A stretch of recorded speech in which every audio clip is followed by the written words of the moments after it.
Assalamualaikum warahmatullahi wabarakatuh. Berjumpa lagi di channel Dunia 1001.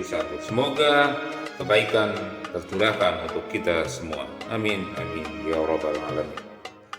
Pada kesempatan kali ini saya akan mengisahkan tentang kisah Abu Nawas, sang khotib yang mengagetkan.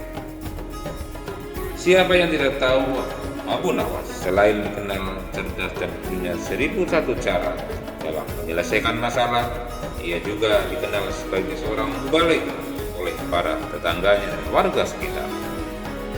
Tidak mengherankan jika banyak orang datang untuk bersilaturahmi dan meminta petunjuk kepadanya, supaya orang itu mendapatkan rezeki yang lancar dan diridhoi Allah Subhanahu wa Ta'ala. Abu Nawas memang mendoakan mereka, namun ia tidak bisa berjanji bahwa apa yang diinginkan mereka dapat terwujud. Hanya satu pesan dari Abu Nawas, yaitu senantiasa mengingat Allah Subhanahu wa Ta'ala dengan cara bersedekah. Sungguh mulia sekali hati Abu Nawas. Kebetulan sekali hari itu adalah hari Jumat. Sudah sejak seminggu yang lalu Abu Nawas ditunjuk sebagai imam sekaligus khatib untuk memberikan khutbah Jumat.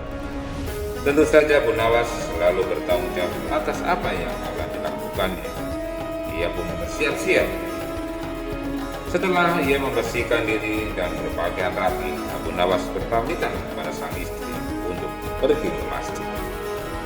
Wahai istriku, giliran kali ini aku berkhutbah. Aku akan pergi dulu ke masjid, ucap Abu Nawas. Baiklah, sebarkan kebaikan dalam khutbahmu nanti, jawab sang istri. Melangkahlah Abu Nawas keluar rumah dengan mengenakan pakaian yang rapi. Abu Nawas menjadi perhatian utama oleh para warga. Sesampainya di masjid terdengarlah suara azan. Seluruh umat Islam yang mendengarkannya, terutama laki-laki, berbondong-bondong menuju masjid. Meski sedang melakukan segala kegiatan, mereka tetap pergi melaksanakan sholat Jumat karena itu adalah perintah agama. Siapa yang khutbah kali ini? Tanya seorang jamaah. Abu Nawas, jawab jamaah yang lain. Wah, pasti ceramahnya kali ini akan seru nih. Abu Nawas kan sering membahas tentang peristiwa terkini, jawab jamaah yang satunya lagi. Para warga senang sekali setelah mengetahui Abu Nawas yang akan memberikan khutbah.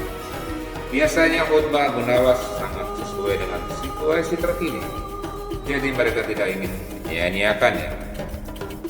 Mulanya mereka mendengarkan ceramah Abu Nawas dengan penuh perhatian. Namun lama-kelamaan mereka mulai mengantuk. Bahkan ada yang sampai tertidur. Diam-diam Abu Nawas memperhatikan jamaahnya yang berbuat semaunya sendiri.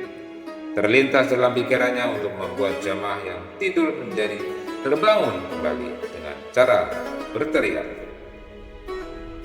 Api, api, api, ujar Abu Nawas dengan nada keras. Tentu saja hal itu mengagetkan para jamaah. Jamaah yang tadinya tidur pun terbangun, menoleh ke kanan dan ke kiri mencari sumber api. Sementara yang tadinya mendengarkan dengan khusyuk hanya bisa memandangnya ke sebelahnya. Di mana apinya? Celetuk salah seorang jamaah yang tertidur. Mengetahui para jamaahnya panik, Abu Nawas tidak menjawab pertanyaan itu. Justru ia tetap melanjutkan khutbahnya. Api yang sangat dahsyat, panasnya melebihi panas matahari itu adanya di neraka. Bagi mereka yang lalai dalam beribadah, maka merekalah yang akan merasakan panas yang luar biasa, kata Abu Nawas di dalam khutbahnya. Para jamaah kembali mendengarkan khutbah Abu Nawas dengan penuh perhatian. Mereka sadar bahwa teriakan Abu Nawas tadi hanya untuk menyadarkan mereka dari rasa kantuk agar bisa melaksanakan sholat Jumat dengan sempurna. Seusai menyampaikan khutbah, Abu Nawas menutup bagian kedua khutbah dengan berdoa. Para jamaah merasa sedikit lega karena dari tadi mereka sudah merasa jenuh. Setelah iqamah selesai dilanjutkan, Abu Nawas memimpin sholat. khusyuk diikuti oleh para jamaah. Selesai sholat Jumat, para jamaah masih saja teringat pada api neraka yang diucapkan Abu Nawas. Mereka juga sadar terkadang masih lalai dalam menjalankan ibadah. Buktinya saja mereka masih mengantuk saat mendengarkan khotbah tentang kebaikan. Aku pikir tadi ada api sungguhan di dalam masjid, ternyata itu adalah khotbah yang disampaikan Abu Nawas. Aku jadi malu karena telah bertanya kepada Abu Nawas tentang api itu. Ucap jamaah yang tadi bertanya kepada Abu Nawas. Makanya kalau lagi mendengarkan khotbah, jangan tidur, sholat jamaah yang lainnya. Dan di dalam sini terdapat pesan moral. Jika ada orang yang sedang menyampaikan kebaikan, hendaknya mendengarkan. Jangan sampai kamu mengabaikannya. Semoga kisah ini bermanfaat. Terima kasih. Wabillahi taufiq wal hidayah. Assalamualaikum warahmatullahi wabarakatuh.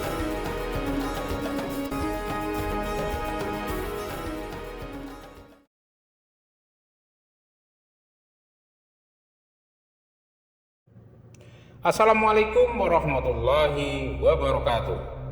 Berjumpa lagi di channel Dunia 1001.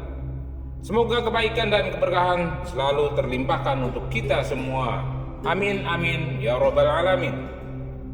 Pada kesempatan kali ini saya akan mengisahkan tentang kisah Abu Nawas dengan hadiah memanah. Alkisah, pada suatu hari Abu Nawas dijemput oleh para pengawal untuk menghadap Baginda Raja. Kali ini Baginda Raja tidak mengundangnya dalam rangka mempermainkan Abu Nawas, tetapi hanya ingin mengajak makan bersama.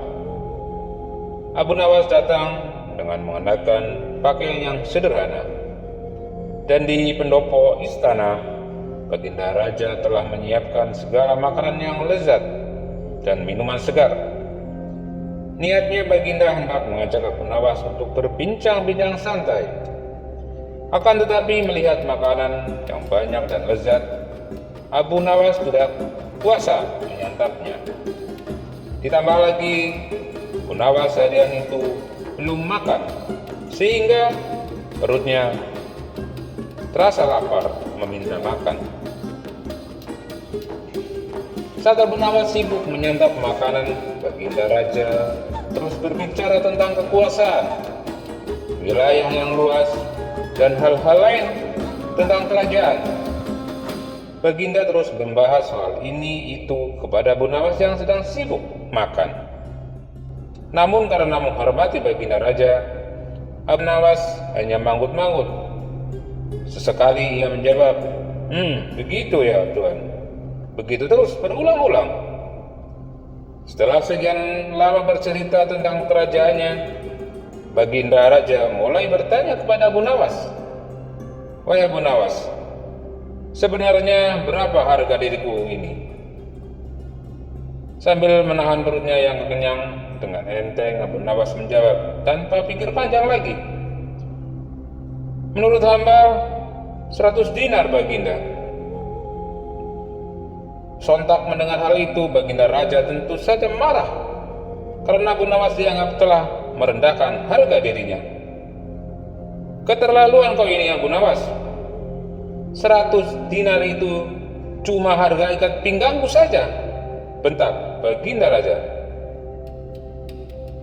Tetapi Abu Nawas balik menjawab, "Tepat bukan tebakan hamba. Tadi hamba menilai ikat pinggang milik Baginda Raja 100 dinar, ujar Abu Nawas. Begitulah Abu Nawas, ia selalu mencari cara untuk menutupi kesalahannya dalam menebak. Karena Baginda Raja tidak ingin dipermalukan lagi oleh Abu Nawas hanya lantaran kalah debat dengannya, diajaklah Abu Nawas menuju arena latihan para prajurit. Di arena latihan itu tampak beberapa prajurit yang sedang berlatih ketangkasan. Tentu Baginda penasaran juga dengan ketangkasan si Abu Nawas ini. "Abu Nawas, Aku ingin melihat keahlianmu dalam memanah. Jadi, bisakah kau tunjukkan padaku dan para prajurit bahwa kau memang jago untuk memanah? Jika kau berhasil, aku akan memberimu hadiah. Namun, jika meleset, kau dinyatakan gagal dan harus dihukum. Syaratnya mudah. Kau hanya perlu melepaskan anak panahmu sekali, ujar Baginda Raja. Tanpa menunggu lama, Abu Nawas mengambil busur dan anak panahnya, seolah-olah ia adalah pemanah yang handal. Ia tahu jika menolak Baginda akan tetap memaksanya. Anak panah telah ditarik dari busurnya. Abu Nawas memantapkan hati dan pikirannya untuk melepaskan anak panahnya agar tepat pada sasaran. Dan slap! Anak panah Abu Nawas melesat cepat. Namun ternyata anak panahnya meleset dari sasaran. Tahukah Baginda, dari pengamatan hamba, gaya memanah ini adalah gaya memanah makelar tanah, ujar Abu Nawas berkelit menutupi kegagalannya. Ia kembali mengambil anak panahnya, lalu hendak membidik ke sasaran. Abu Nawas kembali memfokuskan pikirannya pada sasaran. Dan slap! Bukannya menancap pada sasaran. Kali ini anak panahnya Abu Nawas jauh dari sasaran. Bukan memeleset, tapi jauh sekali. Nah, kalau ini adalah memanah juragan buah Baginda. Lagi-lagi Abu Nawas berkelit menutupi kegagalan keduanya. Dan untuk ketiga kalinya Abu Nawas mencabut anak panahnya dan membidik ke arah sasaran. Ketika dilepaskan dari busurnya, kebetulan anak panah itu menancap tepat mengenai sasaran. Dengan bangga, Abu Nawas menunjukkan bahwa kepada Baginda, tepat beginilah gaya memanah Abu Nawas, wahai Baginda yang mulia. Sekarang hamba siap menerima hadiah yang dijanjikan, ucap Abu Nawas sambil tersenyum. Baginda pun tidak kuasa lagi menahan tawanya. Abu Nawas memang orang yang cerdik.